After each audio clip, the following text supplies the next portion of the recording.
قل إن كنتم تحبون الله فاتبعوني يحببكم الله ويغفر لكم ذنوبكم والله غفور رحيم قل أطيعوا الله والرسول فإن تولوا فإن الله لا يحب الكافرين. Allah subhanahu wa ta'ala berfirman, katakanlah wahai Muhammad, jika kamu benar-benar mencintai Allah, ikutilah aku. Niscaya Allah mengasihi dan mengampuni dosa-dosamu. Allah Maha Pengampun lagi Maha Penyayang. Katakanlah wahai Muhammad, taatilah Allah dan Rasul-Nya. Jika kamu berpaling, maka sesungguhnya Allah tidak menyukai orang-orang kafir. Al-Quran Surat Ali Imran ayat 31 sampai 32. Assalamualaikum warahmatullahi wabarakatuh.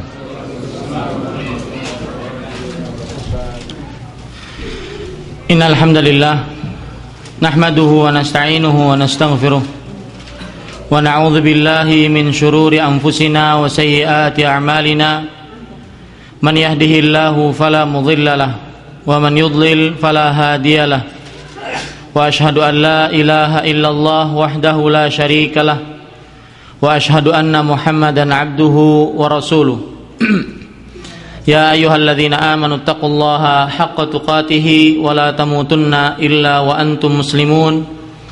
Ya ayyuhan nasu taqu rabbakumul ladzi khalaqakum min nafsin wahidah wa khalaqa minha zawjaha wa batha minhuma rijalan katsiran wa nisaa'a wattaqullaha alladzi tasaaluna bihi wal arham innallaha kana 'alaikum raqiba. Ya ayyuhalladzina amanu taqullaha wa qulu qawlan sadida yuslih lakum a'malakum wa yaghfir lakum dhunubakum wa man yuti'illaha wa rasulahu faqad faza fawzan 'azima. Amma ba'du, fa inna asdaqal hadithi kitabullah wa khairal hadi hadi Muhammadin sallallahu alaihi wa ala alihi wa sallam wa syarral umuri muhdatsatuha wa kullu muhdatsatin bid'ah wa kullu bid'atin dhalalah wa kullu dhalalatin finnar. Ikhwani rahimanillah wa iyyakum, bapak-bapak, ibu-ibu, saudara-saudari yang dimuliakan oleh Allah Subhanahu wa taala. Alhamdulillah, kita bersyukur pada Allah Subhanahu wa taala pada sore hari ini, hari Jumat tanggal 9 Jumadal Ula 1431 Hijriah, kita bisa duduk bersama di dalam sebuah majelis ilmu untuk meningkatkan keilmuan kita tentang agama Islam, agar keislaman kita benar-benar diridhai oleh Allah Subhanahu wa taala. Shalawat serta salam semoga selalu Allah berikan kepada Nabi kita Nabi Muhammad sallallahu alaihi wa ala alihi wasallam, kepada keluarga beliau, para sahabat serta orang-orang yang mengikuti beliau sampai hari kiamat kelak. Bapak-bapak, ibu-ibu, ikhwani kaum muslimin rahimanillah wa iyyakum, sebagaimana yang kita jadwalkan pada sore hari ini, kita akan membicarakan tentang akidah wahdatul wujud dan pengaruh buruk terhadap keimanan seorang muslim. Saya akan bagi beberapa bagian kajian ini. Yang pertama yaitu Islam adalah agama yang mudah dan sempurna. Poin yang pertama yang ingin kita bicarakan, Islam adalah agama yang mudah dan sempurna. Yang kedua yaitu Islam adalah agama yang mudah dan sempurna. Yang kedua yaitu definisi tentang tasawuf. Yang ketiga yaitu akidah wahdatul wujud dan pengaruh buruknya terhadap keyakinan seorang muslim atau keimanan seorang muslim. 3 poin itu kita akan bicarakan insyaallah taala Yang pertama yaitu Islam adalah agama mudah dan agama yang sempurna. Sebuah hadis Rasulullah sallallahu alaihi wasallam riwayat Imam Bukhari dari Abu Hurairah radhiyallahu anhu bahwasanya Nabi Muhammad sallallahu alaihi wasallam bersabda, "Innad dina yusrun walan yushadad dina ahadun illa ghalabahu fasaddidu wa qaribu wa abshiru wasta'inu bil ghadwati war rauhah wa syai'in minad duljah." Rawahul Bukhari. Artinya, sesungguhnya agama Islam ini adalah agama yang mudah dan tidak ada yang mempersulit seorang pun, tidak ada yang mempersulit agama ini kecuali agama tersebut akan mengembalikan dia kepada kemudahan. Tidak ada seorang pun yang mempersulit dirinya di dalam agama Islam ini untuk beribadah kepada Allah Subhanahu wa taala kecuali agama tersebut akan mengembalikan dia kepada kemudahan. Fasaddidu wa qaribu, maka berbuat benarlah di dalam agama Islam ini dan mendekatilah kebenaran dalam agama Islam ini. Wa abshiru, dan berikanlah kabar gembira. Wasta'inu bil ghadwati war rauhah, dan minta tolonglah di waktu pagi dan juga di waktu sore. Wa syai'in minad duljah, dan di waktu akhir malam. Para ikhwah yang dirahmati oleh Allah Subhanahu wa taala, hadis ini menunjukkan bahwasanya Islam itu agama yang mudah, tidak sulit. Orang masuk Islam dan mengerjakan apa yang ada dalam Islam, maka Islam akan mengajarkan kemudahan bagi penganutnya. Barang siapa yang mempersulit dirinya ketika dia menganut agama Islam, maka Islam akan mengembalikan dia kepada kemudahan. Dan minta tolonglah kepada Allah Subhanahu wa taala pada waktu pagi dan pada waktu sore. Dan mintalah tolong pada waktu pagi, pada waktu sore, dan di akhir malam. Ini menunjukkan para ikhwah sekalian, hendaknya kalian, kata Rasulullah sallallahu alaihi wasallam, beribadah di waktu pagi, di waktu sore, dan di akhir malam. Maka Rasulullah SAW memberitahukan kepada kita kalau waktu pagi itu digunakan untuk beribadah, sebagaimana sabda Nabi Muhammad SAW, Allahumma barik li ummati fi bukuriha. Ya Allah, berikanlah berkah bagi umatku di waktu paginya. Waktu pagi digunakan untuk beribadah, dan apabila orang masuk waktu pagi dalam keadaan beribadah kepada Allah Subhanahu wa taala, niscaya dia akan semangat hidupnya. Coba perhatikan sebuah hadis Nabi Muhammad sallallahu alaihi wasallam, yaqidu syaitanu ala ra'si qafiyati ahadikum idza huwa nama. Syaitan kalau ada seseorang yang tidur, dia akan mengikat kepala orang tersebut salasa uqad, dengan 3 uqad, dengan 3 ikatan. Setiap ikatannya syaitan akan meniupkan urqut lailun tawil. Wahai orang yang tidur, ya tidurlah, malam ini panjang. Tidurlah, malam ini panjang. Ikatan ketiga, tidurlah, malam ini panjang. Fa idza staiqadha wa dzakara asmallah. Kalau seandainya dia bangun menyebut nama Allah Subhanahu wa taala, ikatan pertama akan terbuka. Wa idza tawaddaa inhallat uqdah. Kalau seandainya dia berwudu, kemudian dia berwudu, maka ikatan kedua akan terbuka. Wa idza shalla fa idza qama wa shalla inhallat uqdah fa asbaha nasyitan thayyiban nafs. Kalau seandainya dia sholat setelah dia berwudu, sholat subuh terutama berjamaah, maka pada waktu pagi hari dia akan jiwanya merasa baik dan semangat, sehat. Ya, makanya Rasulullah SAW dalam hadis ini, ista'inu bil ghadwah, mintalah tolong dengan beribadah kepada Allah di waktu pagi hari. Yang pertama bangun pagi, kemudian berwudu, kemudian sholat subuh, kemudian membaca zikir pagi, warauha, dan juga minta tolong dengan beribadah kepada Allah Subhanahu wa taala dengan waktu sore dan juga di akhir malam. Makanya Rasul Allah Subhanahu wa taala berfirman, wal mustaghfirina bil ashar, yaitu orang-orang yang beristighfar pada waktu sahur. Orang-orang yang beristighfar pada waktu sahur. Tapi para ikhwah sekalian, hadis ini menunjukkan agama Islam itu mudah. Ini nas langsung dari Rasulullah sallallahu alaihi wasallam. Innad dina yusrun, sesungguhnya agama ini mudah. Coba kita lihat bagaimana mudahnya agama Islam. Sebuah hadis yang diriwayatkan oleh Imam Bukhari, Abu Ayyub radhiyallahu anhu berkata, "Ja'a rajulun ilan Nabi sallallahu alaihi wasallam." Datang seorang laki-laki kepada Rasulullah sallallahu alaihi wasallam. Dalam riwayat yang lain, laki-laki ini adalah orang Arab, orang Badui, orang kampung Arab. Biasanya pertanyaannya agak keras dan agak tegas. Beliau bertanya kepada Rasulullah sallallahu alaihi wasallam, "Dullani ala amalin a'maluhu yudnini minal jannah wa yubaiduni minan nar."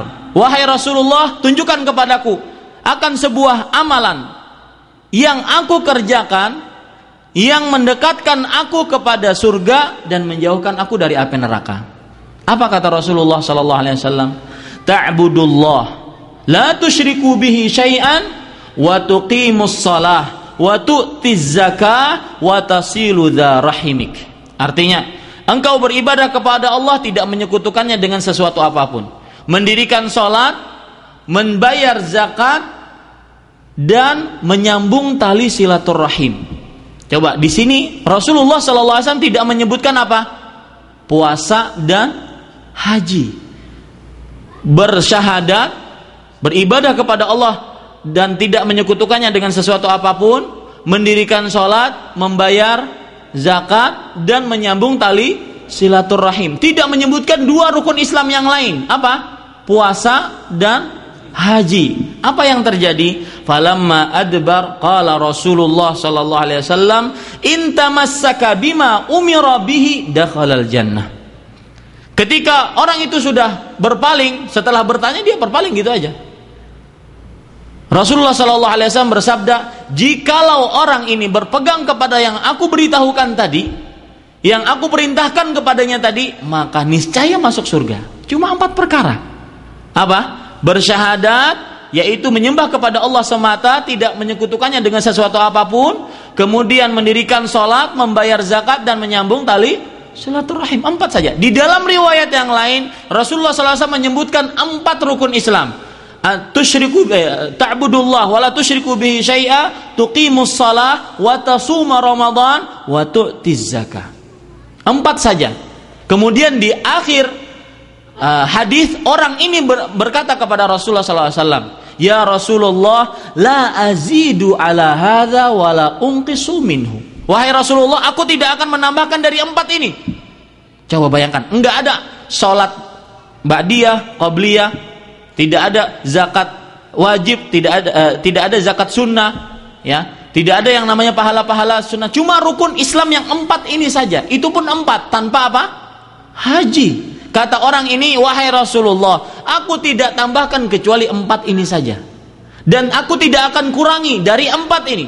Kata Rasulullah SAW, "In sadaqa aflah." Kalau seandainya dia jujur dalam perkataannya, maka dia akan beruntung. Islam agama yang mudah. Di sini bukan berarti ana mengajak antum untuk tidak mengerjakan pahala-pahala sunnah. Akan tetapi ana ingin menjelaskan kepada antum bahwasanya innad dina yusrun, sesungguhnya agama Islam itu adalah agama yang mudah. Makanya Rasulullah SAW dalam riwayat Muslim dari Abdullah ibn Umar radhiyallahu anhuma, Rasulullah SAW bersabda, "Halakal mutanatti'un."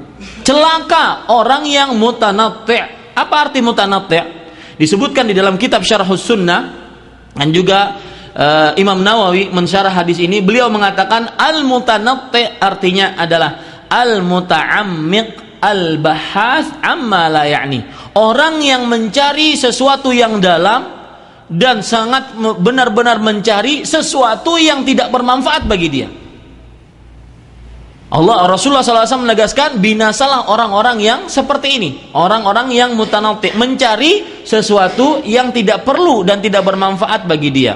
Halakal mutanatti'un. Ya, kalau seandainya sudah ditentukan oleh Allah Subhanahu wa taala tawaf itu 7 putaran, kita tidak perlu untuk mencari kenapa harus 7, kenapa tidak 9.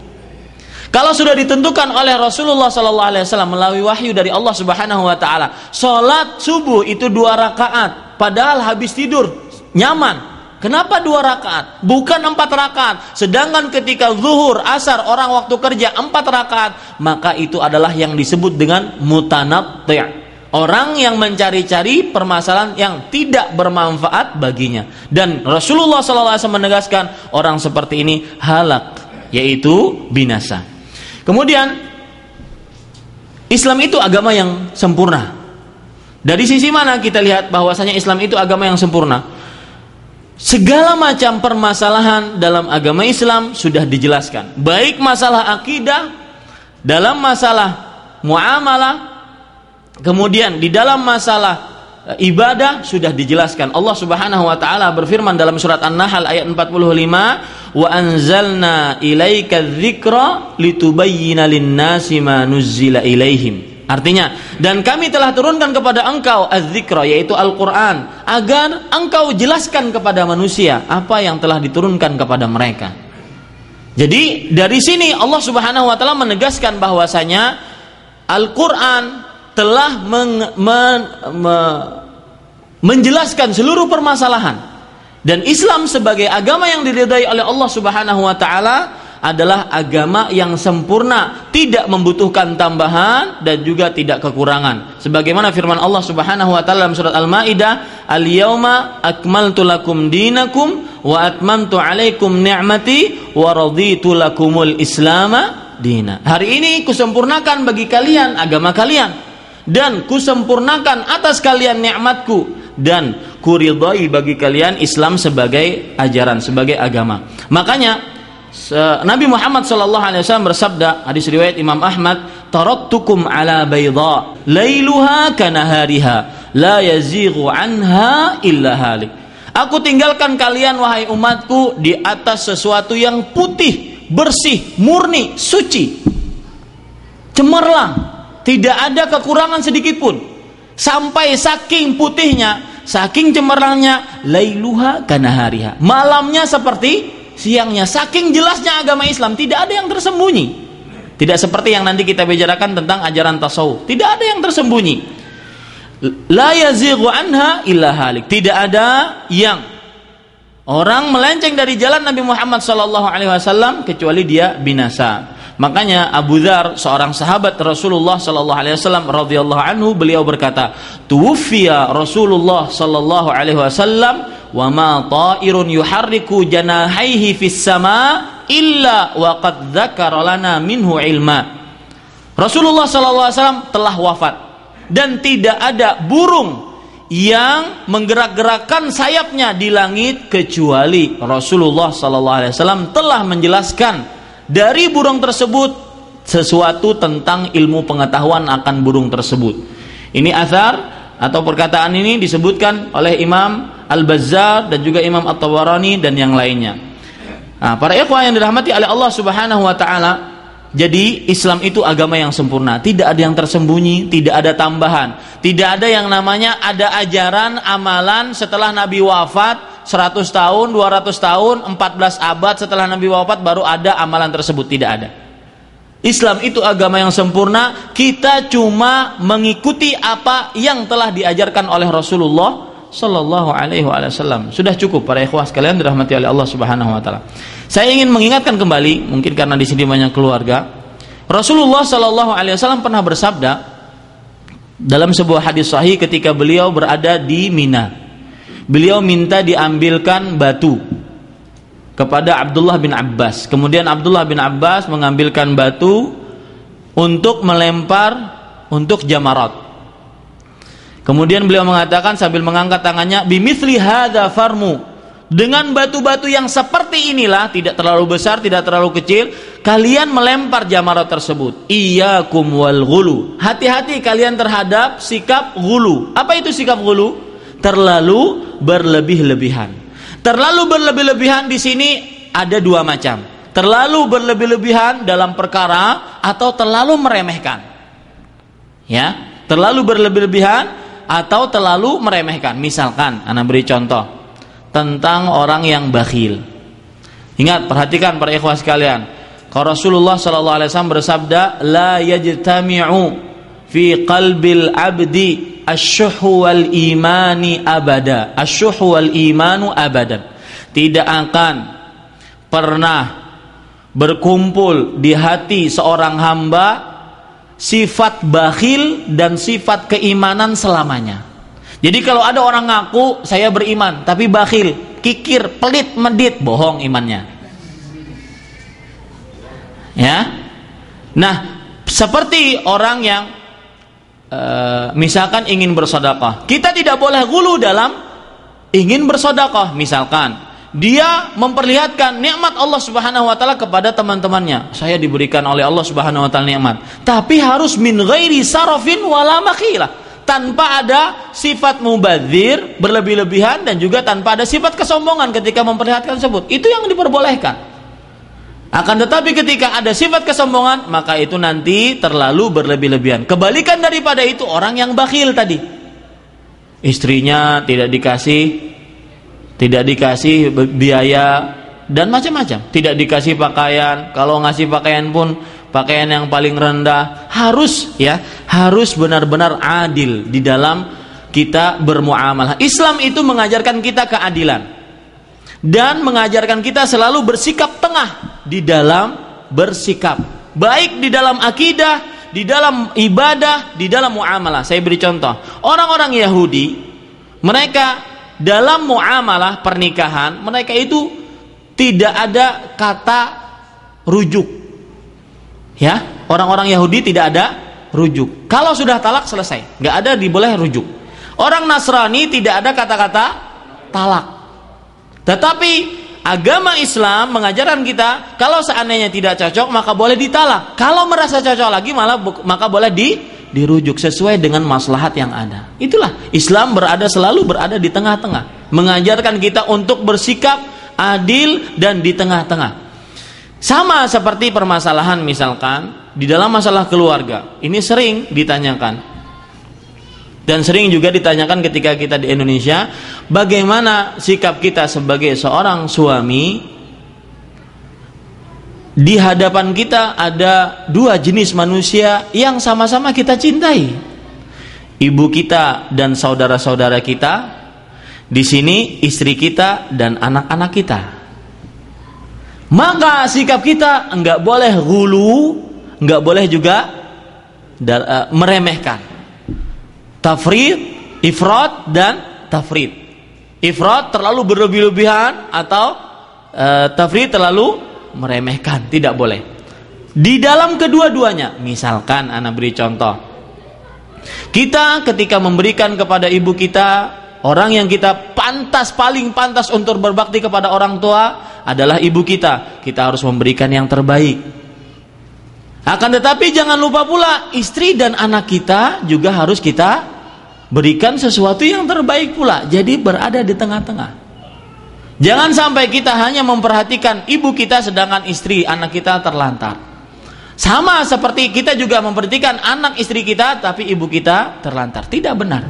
Kemudian permasalahan yang paling penting juga, seorang suami di hadapan saya bapak-bapak tidak dianjurkan dengan sangat atau tidak boleh untuk memutuskan hubungan istri dengan orang tuanya. Hati-hati para ikhwan sekalian. Ya. Tidak boleh seorang manusia memutuskan hubungan manusia lain dengan dalih dia harus taat kepada suaminya. Syekh Shalih Fauzan pernah ditanya tentang suami saya itu bakhilnya minta ampun. Ya. Sampai saya tidak bisa berhubungan dengan keluarga saya gara-gara saya tidak dikasih transportasi, saya tidak dikasih biaya, saya tidak bisa menziarahi orang tua saya. Apakah saya boleh untuk keluar rumah tanpa izin suami? Maka beliau menjawab dengan jawaban yang benar-benar adil untuk kedua belah pihak, suami ataupun istri. Kata beliau, suami semestinya harus tidak boleh membiarkan terputusnya hubungan silaturahim antara seorang anak wanita dengan ibunya. Begitu pula si istri tidak boleh keluar rumah tanpa izin suami. Jadi kan benar-benar sesuai dengan apa yang diajarkan oleh Rasulullah sallallahu alaihi wasallam. Perhatikan, ini permasalahan penting karena sebagian banyak yang terlalu berlebihan atau terlalu meremehkan. Kasih porsinya masing-masing, itulah yang diajarkan oleh Islam, dan itulah innad dina yusrun, sesungguhnya agama ini adalah agama yang mudah. Tapi para ikhwan yang dirahmati oleh Allah Subhanahu wa taala, sekarang definisi tasawuf. Beberapa waktu yang lalu saya sudah memberitahukan tentang definisi tasawuf. Orang-orang tokoh-tokoh sufi sendiri mereka masih bingung. Kata-kata tasawuf itu adanya diambilkan dari apa? Atau kata-kata as-sufiyah diambilkan dari apa? Masih bingung. Ada yang mengatakan as-sufiyah diambilkan dari kata-kata as-safful awal, karena mereka yang paling terdepan, saf yang paling pertama berada di hadapan Allah Subhanahu wa taala. Akan tetapi dari bahasa maka ini tidak tepat, karena kalau as-sufiyah diambil dari as-safful awal berarti menjadi as-saffi. Yang kita inginkan adalah apa? As-sufiyah. Ada lagi kata-kata as-sufiyah diambilkan dari as-suffah. As-suffah adalah halaman masjid Rasulullah sallallahu alaihi wasallam, yang mana Abu Hurairah, Abdullah bin Mas'ud, kemudian Abdullah bin Rawaha dan yang lain-lainnya pernah tinggal di situ, karena mereka adalah kaum muhajirin yang mereka ketika berhijrah dari dari Mekah ke Madinah, sampai di Madinah tidak mempunyai apa-apa sama sekali. Akhirnya mereka tinggal di mana? Di halaman masjid Rasulullah sallallahu alaihi wasallam. Maka kata orang-orang tokoh tasawuf, as-sufiyah diambilkan dari kata-kata as-suffah. Pengambilan ini secara bahasa juga tidak benar, karena kalau diambil dari kata-kata as-suffah akan menjadi sufi. Yang kita inginkan apa? As-sufiyah, bukan as-suffi. Dan perlu diingat para ikhwah sekalian, saya ingin meluruskan, karena sebagian tokoh-tokoh sufi baik yang di Arab ataupun di Indonesia mengatakan bahwasanya ajaran tasawuf dimulai dari zamannya para sahabat Nabi Muhammad sallallahu alaihi wa ala alihi wasallam. Perhatikan sekarang. Kata Imam Ibnul Jauzi di dalam kitab beliau Talbis Iblis, beliau ingin menjelaskan bahwasanya ajaran tasawuf bukan dari ajaran sahabat Nabi Muhammad SAW. Artinya pencetus pertama ajaran tasawuf bukan dari sahabat Rasulullah Sallallahu Alaihi wa ala alihi Wasallam. Beliau mengatakan wahaulail qaum, para sahabat itu innama qa'adu fil masjidi darurah. Mereka duduk di halaman masjid Rasulullah SAW karena keadaan darurat, mereka tidak mempunyai rumah. Wa innama akalu minas sadaqah daruratan, dan mereka makan dari harta sedekah yang dikasih orang ketika orang ke masjid ngasih mereka, itu juga karena darurat keadaan mereka. Falamma fatahallahu 'alal muslimin istaghnau an tilkal hal wa kharaju wa kharaju. Ketika Allah telah membukakan bagi kaum muslimin, yaitu kaum muslimin menang dalam beberapa pertarangan, akhirnya dibagikan harta ghanimah, harta rampasan perang, akhirnya mereka sudah tidak butuh lagi untuk tinggal di masjid, makan dari harta sedekah, mereka pun keluar, kata Imam Ibnul Jauzi dalam kitabnya Talbisu Iblis. Ini menunjukkan bahwasanya para sahabat yang dikira oleh orang-orang tokoh tasawuf itu adalah pencetus daripada ajaran tasawuf, mereka setelah kaya atau setelah berkecukupan, mereka tidak tinggal lagi di masjid. Ini adalah pendapat yang benar daripada penisbatan ajaran tasawuf kepada para sahabat Nabi Muhammad sallallahu alaihi wasallam. Ada lagi yang mengatakan, dan ini pendapat yang paling benar dari sisi bahasa, kata-kata as-sufiyah yang kalau dalam bahasa Indonesia disebut dengan tasawuf diambil dari kata-kata as-suf. As-suf yang artinya adalah wall, ya, yang artinya apa? Wall. Nah, akan tetapi meskipun benar secara bahasa, tetapi pakaian ini ternyata tidak disukai oleh Rasulullah SAW. Ya, pakaian wall ini tidak disukai oleh siapa?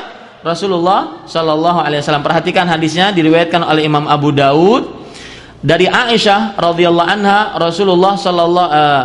Aisyah radhiyallahu anha berkata, "Sana'tu li Rasulillah sallallahu alaihi wasallam burdatan sauda." Aku pernah membuatkan untuk Rasulullah sallallahu alaihi wasallam selimut berwarna hitam. Falabisaha. Kemudian Nabi pun memakai kain hitam tersebut. Falamma araqa fiha wajada rihas suf faqadhafaha. Ketika beliau berkeringat, Rasulullah sallallahu alaihi wasallam berkeringat, beliau mencium bau wol tadi, bau kambing kan? Ya, maka beliau tidak suka, faqadhafaha. Beliau apa? Beliau lepaskan kain tersebut. Kemudian Aisyah berkata, wa kana tu'jibuhu rihut thayyibah, dan Rasulullah sallallahu alaihi wasallam sangat suka bau wangi atau minyak wangi.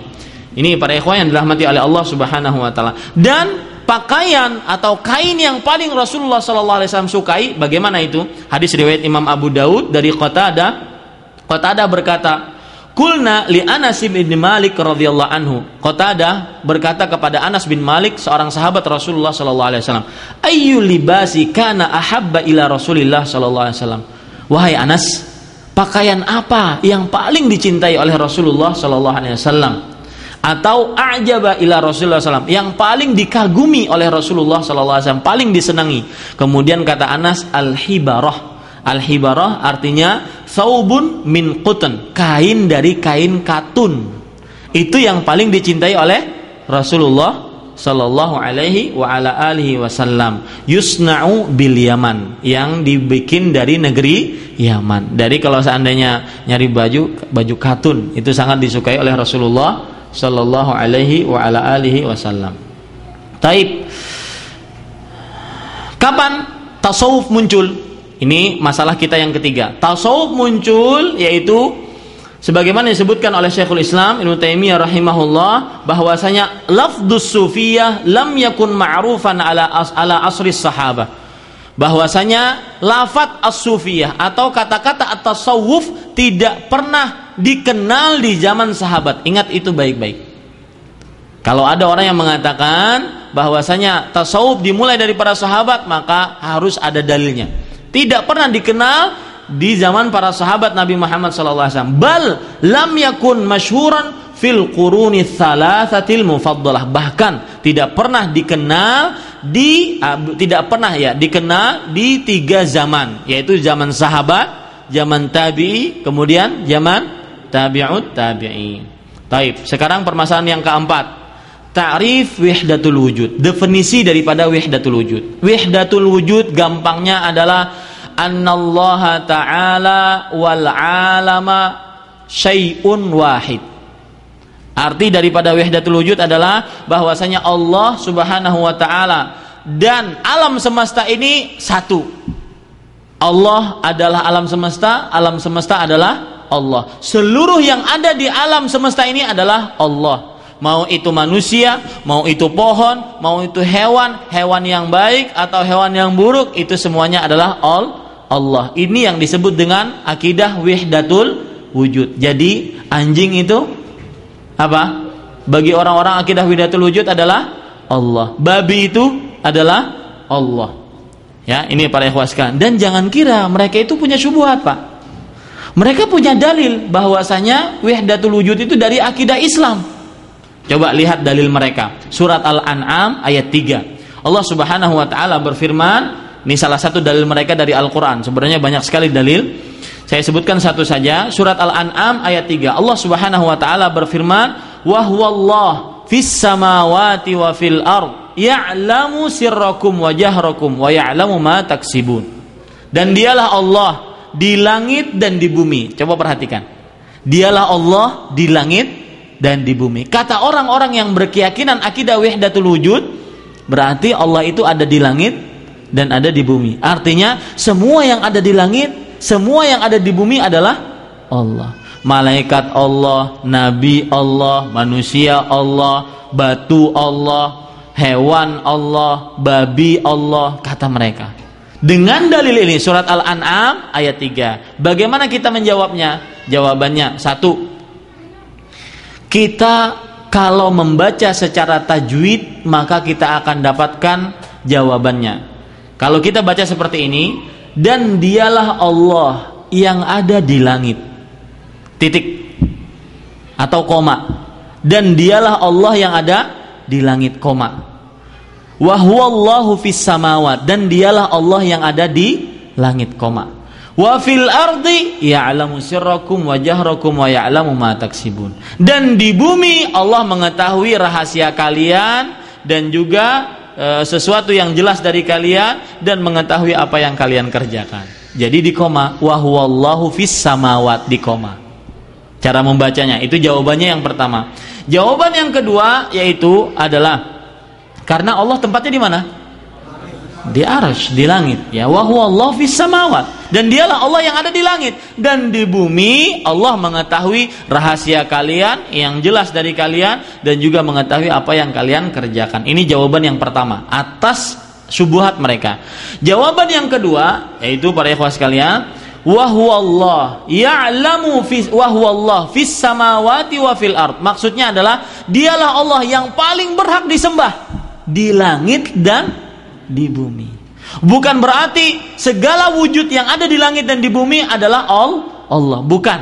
Akan tetapi dialah Allah yang paling berhak disembah di langit dan di bumi. Ini para ikhwah yang dirahmati oleh Allah Subhanahu wa taala. Jawaban yang kedua. Jawaban yang ketiga yaitu wa huwallahu fis samawati wa fil ardi ya'lamu sirrakum wa jahrakum. Dan dialah Allah di langit dan di bumi mengetahui rahasia kalian dan juga sesuatu yang jelas dari kalian. Jadi Allah pengetahuannya itu di langit dan juga di bumi. Bukan berarti segala yang ada di langit dan di bumi itu adalah Allah Subhanahu wa taala. Ini syubhat mereka yang pertama. Mudah-mudahan sudah kita sanggah dengan 3 sanggahan. Tapi para ikhwan yang dirahmati oleh Allah Subhanahu wa taala, syubhat mereka dari hadis Rasulullah sallallahu alaihi wasallam, hadis yang sangat terkenal, yaitu hadis Abu Hurairah radhiyallahu anhu yang diriwayatkan oleh Imam Bukhari. Rasulullah sallallahu alaihi wasallam bersabda, Allah berfirman, ini hadis qudsi, man adali waliyan faqad adzantuhu bil harbi. Barang siapa yang memusuhi wali-waliku, maka aku umumkan peperangan dengan dia. Ya, Imam Ibnu Qayyim ketika mensyarah hadis ini beliau mengatakan, wali-wali Allah, pemimpinnya wali-wali Allah adalah orang-orang yang beriman dan bertakwa. Beriman dan bertakwa. Dan keimanan dan ketakwaan tidak akan bisa didapat kecuali dengan apa? Dengan ilmu. Disinilah pentingnya ilmu. Ini faedah penting. Keimanan dan ketakwaan tidak akan didapatkan kecuali dengan ilmu. Disitulah terlihat tentang agungnya kedudukan ilmu syar'i.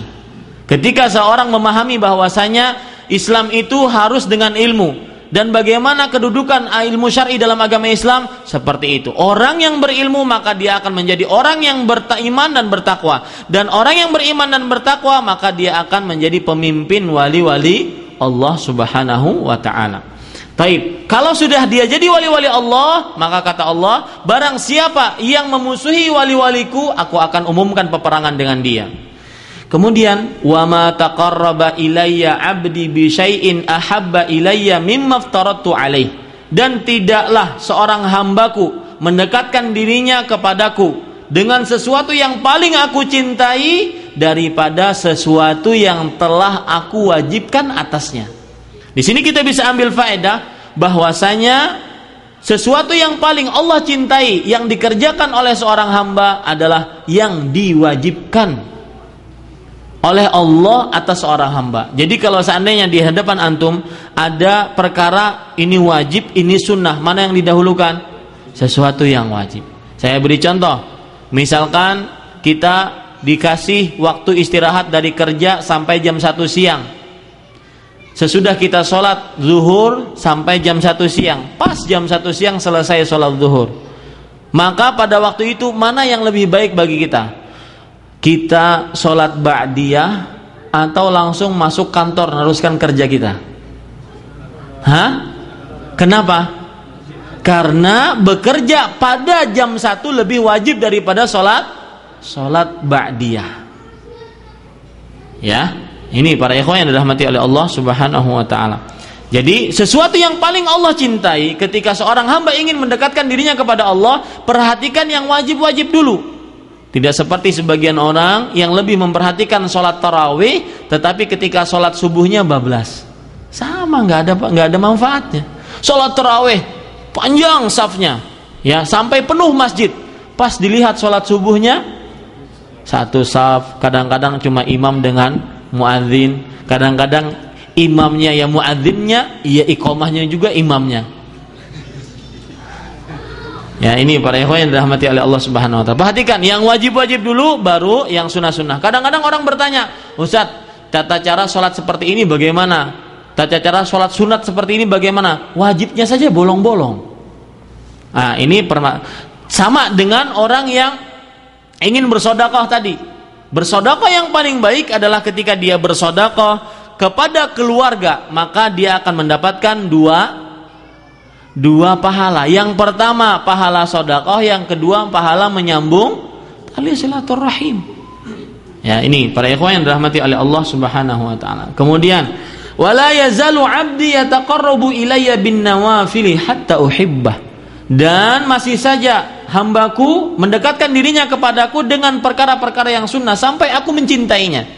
Salah satu, saya pernah menyebutkan di sini, inginkah Anda dicintai oleh Allah Subhanahu wa taala? Salah satu amalan agar dicintai oleh Allah, bukan mencintai Allah. Semua orang bisa ngaku mencintai Allah. Ini bagaimana kita dicintai oleh Allah? Salah satu amalannya adalah mengerjakan amalan-amalan sunnah. Sampai aku mencintainya. Kalau sudah Allah mencintai, apa yang terjadi para ikhwah? Kuntu sam'ahu alladhi yasma'u bihi, wa basarahu alladhi yubsiru bihi, wa yadahu allati yabtishu biha, wa rijlahu allati yamshi biha.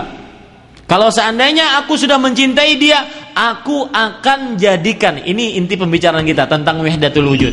Aku akan menjadi pendengarannya yang dengannya dia mendengar, dan penglihatannya yang dengannya dia melihat, dan aku akan jadi tangannya yang dengannya dia mengambil, dan aku akan jadi kakinya yang dengannya dia berjalan.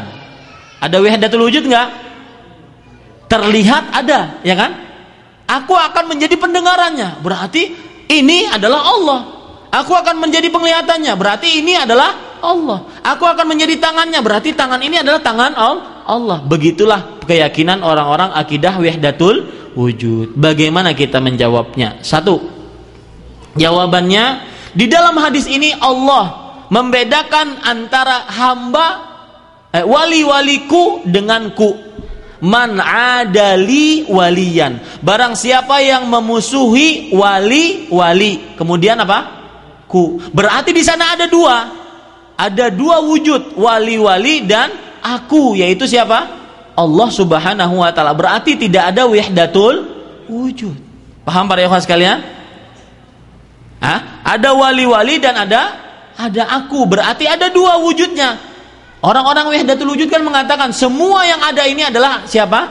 Allah Subhanahu wa taala. Tetapi Allah mengatakan sendiri bahwasanya ada wujud wali dan ada wujud Allah Subhanahu wa taala. Kemudian Allah Subhanahu wa taala berfirman, "Kalau aku mencintai dia, aku akan menjadi pendengarannya." Nya di sini kembali kepada siapa? Kembali kepada Allah apa kembali kepada wali itu? Kepada wali. Aku akan menjadi pendengarannya, artinya menjadi pendengaran wali tersebut. Maksudnya adalah di sini ada pendengaran wali dan juga ada aku, yaitu Allah Subhanahu wa taala. Berarti ada dua wujud di sana. Tidak ada wahdatul wujud di dalam hadis ini. Jangan sampai salah para ikhwah sekalian dirahmati oleh Allah. Dan maksud yang benar dari hadis ini adalah ketika orang sudah dicintai oleh Allah, maka dia tidak mendengar kecuali yang diridhoi oleh Allah, tidak melihat kecuali yang diridhoi oleh Allah, tidak menggerakkan tangannya untuk sesuatu kecuali yang diridhoi oleh Allah, tidak menjalankan kakinya kecuali kepada yang diridhoi oleh Allah Subhanahu wa taala. Itu maksud yang benar atau syarah penjelasan yang benar dari hadis ini. Bukan berarti ada wahdatul wujud. Pendengaran berarti Allah lah yang mendengar. Ini adalah tangan Allah, ini adalah kaki Allah. Itu tidak benar. Itu sanggahan bagi syubhat mereka. Taib, ini poin yang keempat. Poin yang kelima, dan ini adalah inti pembicaraan kita dan yang terakhir, pengaruh buruk akidah wahdatul wujud terhadap keimanan seorang muslim. Pengaruh buruk yang pertama yaitu Orang yang berakidah wahdatul wujud mengatakan tidak ada pencipta. Ya, orang-orang yang berakidah wahdatul wujud mereka mengatakan tidak ada pencipta. Kenapa? Karena semuanya adalah apa? Allah. Berarti tidak ada pencipta. Semuanya adalah Allah. Ya, karena semuanya adalah Allah Subhanahu wa taala. Ini pengaruh buruk terhadap keimanan di dalam kekuasaan Allah Subhanahu wa taala yang disebut dengan rububiyah Allah Subhanahu wa taala. Kemudian pengaruh buruk yang kedua, orang yang berakidah wahdatul wujud mereka akan menggugurkan kewajiban-kewajiban yang telah diwajibkan oleh Allah kepada hambanya. Makanya antum melihat pengajian-pengajian wahdatul wujud itu pasti ujung-ujungnya ngajarin enggak sholat. Ya, ngajarin enggak sholat. Ada enggak di kampung antum? Ya, ngajarin enggak sholat, ada enggak? Ya. Itu kenapa? Karena mereka berkeyakinan wahdatul wujud. Dari mana ini? Ya. Kemudian juga sebelum dari mana ini saya ingin ceritakan, kadang-kadang di pengajian tersebut pasti berbicara seperti ini nanti di akhirnya. Kata mereka, ini pengajian untuk kita aja. Jangan dibawa keluar.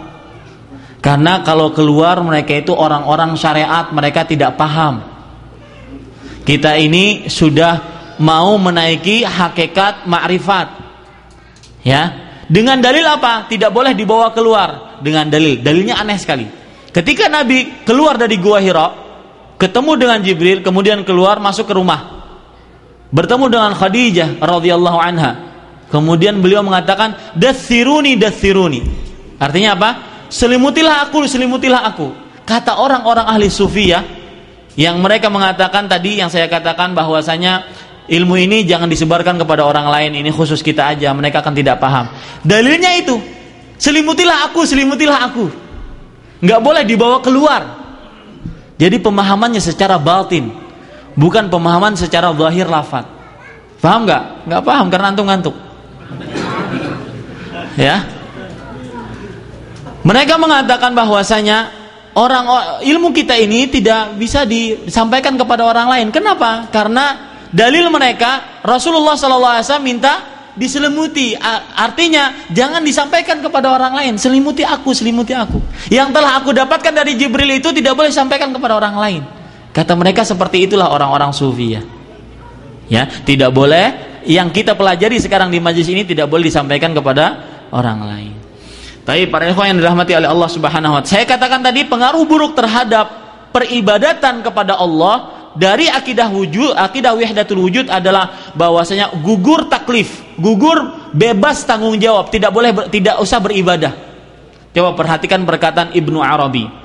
Al-'abdu rabbun wa rabbu 'abdun ya laita syi'ri minal mukallaf. Artinya hamba itu adalah Tuhan dan Tuhan itu adalah hamba. Kenapa harus ada orang yang diberikan tanggung jawab untuk beribadah? Loh, semuanya sama-sama Tuhan. Paham nggak? Ngantuk. Ya, hamba itu adalah Tuhan dan Tuhan itu adalah hamba. Kenapa harus ada orang yang diberikan mukallaf? Kenapa harus ada orang yang dijadikan sebagai penanggung beban untuk beribadah? Padahal semuanya sama, semuanya adalah Tuhan. Kemudian dia juga mengatakan, in qulta 'abdun fadzaka rabbun au qulta rabbun anna yukallaf. Kalau seandainya kamu mengatakan bahwasanya kamu adalah hamba, tetapi dia juga adalah Tuhan. Dia juga adalah Rabb. Dan kalau seandainya kamu katakan ini adalah Rabb, kenapa dia diberikan tanggung jawab untuk beribadah? Bingung kan? Ya, kenapa? Karena mereka menyatakan hamba ini adalah Tuhan dan Tuhan ini adalah hamba.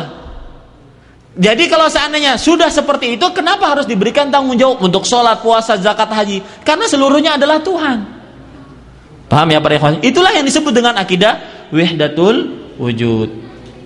Taib. Kemudian di dalam bait yang lain dia juga mengatakan fayahmaduni wa ahmaduhu wa ya'buduni wa a'buduhu. Kata Ibnu Arabi, bukan Ibnul Arabi, Ibnu Arabi. Artinya dia memuji aku memuji dia, Dia menyembah aku dan aku menyembah dia. Kenapa? Karena seluruhnya sama. Saya dan dia adalah Tuhan, Allah Subhanahu wa taala, kata dia. Kemudian ada lagi kisah menarik, yaitu Abu Yazid Al-Bustami. Dia ini tokoh tasawuf di abad ketiga Hijriyah. Dia mengatakan kepada seseorang yang berkata, jadi ada misalkan ini anggap saja Abu Yazid Al-Bustami. Ada orang laki-laki yang berkata kepada dia, "Wahai Abu Yazid Al-Bustami," antum bawa makanannya, semuanya ngeliat ke antum.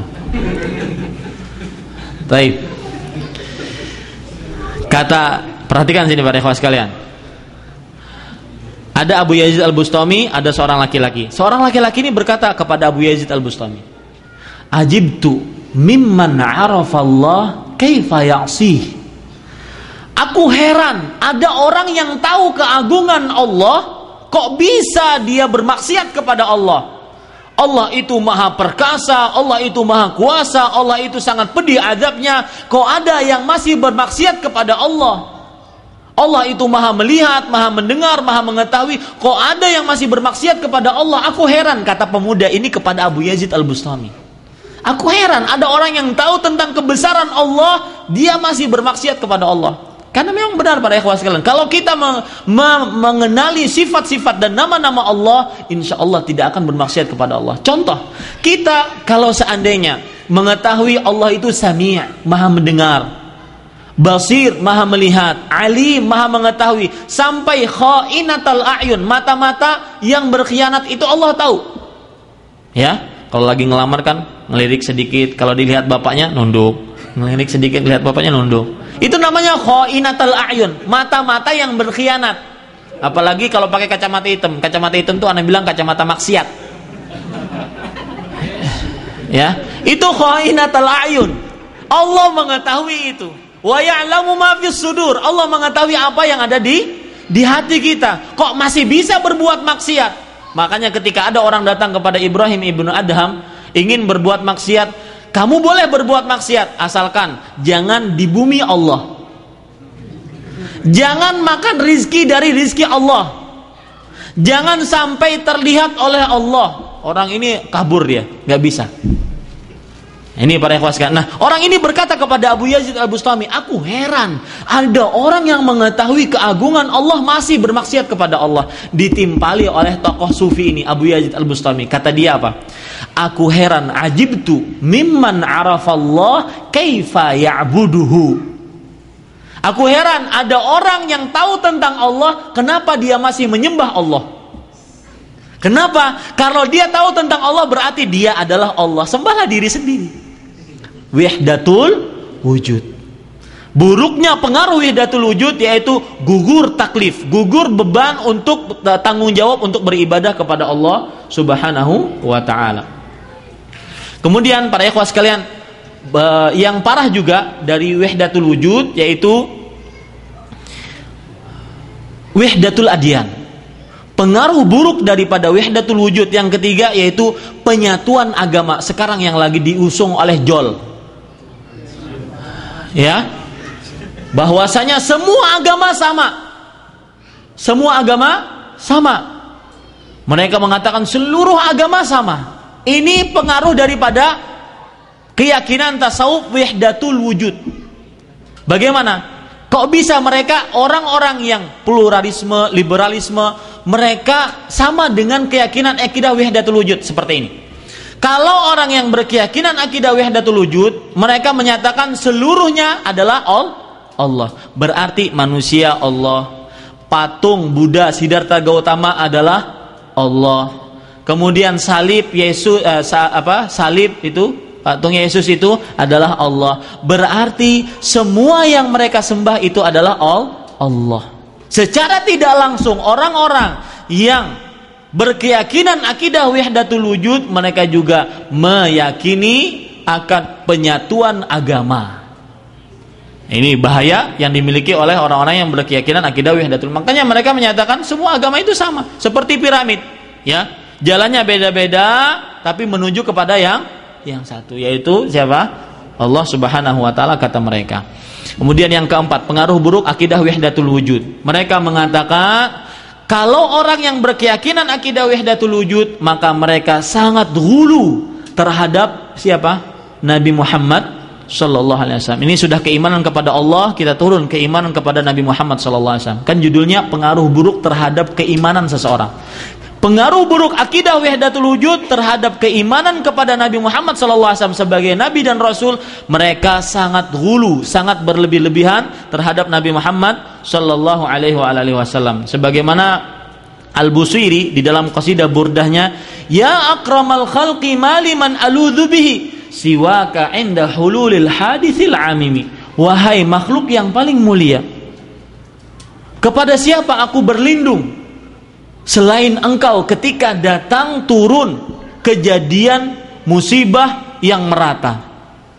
Di dalam jadi sekarang Al-Busiri ya, dan dia juga orang-orang ahli tasawuf, dia memuji Nabi Muhammad SAW kelebihan. Wahai makhluk yang paling mulia, kepada siapa lagi aku mau berlindung diri kalau seandainya kepada selain engkau kalau datang musibah. Ini menunjukkan bahwasanya dia sudah minta perlindungan kepada siapa?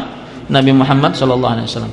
Kemudian dia juga mengatakan, illam takun fi ma'adi akhidan biyadi fadlan wa illa faqul ya zallatal qadami fa inna min judika dunya wa darrataha wa min ulumika ilmul lauhi wal qalam. Sesungguhnya termasuk kemurahan engkau wahai Nabi Muhammad SAW adalah dunia, kenikmatan dunia ini yang kita rasakan ini adalah kemurahan dari Nabi Muhammad SAW. Wa darrataha wa min ulumika ilmul qalam, ilmul lauhi wal qalam. Dan termasuk ilmu Nabi Muhammad SAW adalah ilmu yang ada di Lauhil Mahfuz dan juga penulisan yang ada di Lauhil Mahfuz. Itu ilmu siapa sebenarnya? Allah SWT. Kenapa mereka orang-orang yang berkeyakinan akidah wahdatul wujud sampai terlalu berlebihan seperti ini kepada Nabi Muhammad SAW? Karena mereka mengatakan semuanya adalah Allah, sampai Nabi Muhammad SAW adalah siapa? Allah Subhanahu wa Ta'ala. Kemudian keyakinan mereka yang buruk terhadap permasalahan wali. Mereka menyatakan wali itu lebih tinggi daripada nabi, daripada rasul. Jadi menurut orang-orang ajaran tasawuf, wali, kemudian nabi, kemudian rasul. Ya, itu menurut ajaran orang-orang tasawuf. Sebagaimana mereka mengatakan maqamun nubuwah fi barzakhin fuwaiqar rasul wa dunal wali. Artinya, kedudukan nabi itu di atas rasul sedikit dan di bawahnya adalah wali. Kedudukan nabi, kenabian itu di atas di atas rasul ya, kemudian di bawahnya wali. Artinya wali dulu, kemudian nabi, kemudian rasul. Ini para ikhwan yang dirahmati oleh Allah Subhanahu wa Ta'ala. Jadi mereka meyakini bahwasanya wali lebih mulia, lebih utama daripada nabi dan rasul. Bahkan kata mereka ini, seluruh nabi dan seluruh rasul, mereka kalau memakai pangkat kenabian dan pangkat kerasulan, itu kalah dengan orang-orang yang memakai pangkat kewalian. Jadi kalau Nabi Muhammad SAW memakai pangkat kenabian dan kerasulan, itu kalah dengan kalau beliau memakai pangkat kewalian. Jadi bukan Nabi Muhammad SAW, tapi wali Muhammad SAW. Itu lebih utama ketika Nabi memakai Nabi Muhammad SAW atau Rasul SAW. Paham maksud anda para ikhwah sekalian? Taib. Makanya mereka mengatakan, perhatikan perkataan mereka ini. Coba perhatikan kata Abu Yazid Al-Bustami, khudna bahran waqafal anbiya bisahilihi. Artinya, kami masuk ke dalam lautan dan para nabi hanya di pinggir-pinggir lautan aja. Artinya ilmu kami lebih banyak daripada para nabi. Karena nabi itu ilmunya cuma di pinggir lautan aja. Kami sudah masuk ke dalam lautan. Nah, ini tenggelam, benar. Taib. Kemudian para ikhwan yang dirahmati oleh Allah Subhanahu wa Ta'ala, disebutkan dalam kitab Lataiful Minan wal Akhlaq yang dikarang oleh Sya'rani, tallah anna liwa'i a'zamu min liwa'i Muhammadin sallallahu alaihi wasallam. Dinukilkan bahwasanya Abu Yazid Al-Bustami berkata, demi Allah, sesungguhnya benderaku lebih agung daripada bendera Nabi Muhammad sallallahu alaihi wasallam. Liwa'i min nur tahtahul jan wal jin wal ins. Sesungguhnya benderaku dari cahaya. Yang mengikutinya itu seluruh manusia dan seluruh jin. Kulluhum minan nabiyyin. Yang mengikuti aku itu adalah seluruhnya dari para nabi. Ini mengatakan dia lebih lebih mulia, lebih utara daripada Nabi Muhammad sallallahu alaihi wa ala alihi wasallam. Itu yang bisa saya sampaikan. Apa yang baik itu hanya dari Allah Subhanahu wa taala, apa yang buruk itu dari kami pribadi manusia biasa. Wa sallallahu ala nabiyina Muhammad walhamdulillahirabbil alamin. Wassalamualaikum warahmatullahi wabarakatuh.